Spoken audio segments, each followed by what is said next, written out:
നമസ്കാരം. മോഷ്ടാവിനെ ജ്വല്ലറിയിൽ തെളിവെടുപ്പിനെത്തിച്ചപ്പോൾ ജ്വല്ലറി ഉടമ വിഷം കഴിച്ച് ജീവനൊടുക്കിയ സംഭവത്തിൽ പോലീസിനെതിരെ ആരോപണവുമായി കുടുംബം.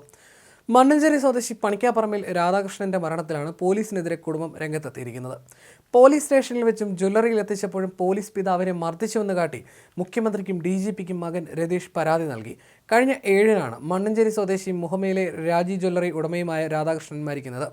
കടുത്തുരുത്തി പോലീസ് അറസ്റ്റ് ചെയ്ത സെൽവരാജ് എന്ന കള്ളന്റെ മോഷണം മുതൽ വിറ്റത് രാധാകൃഷ്ണന്റെ ജ്വല്ലറിയിലായിരുന്നു. മോഷണം മുതൽ കണ്ടെത്താൻ കള്ളനുമായി എത്തിയപ്പോൾ ജ്വല്ലറിയിലുണ്ടായിരുന്ന വിഷദ്രാവകം രാധാകൃഷ്ണൻ കുടിക്കുകയായിരുന്നുവെന്നാണ് പോലീസ് പറയുന്നത്. എന്നാൽ കുടുംബം ഇത് നിഷേധിക്കുകയാണ്.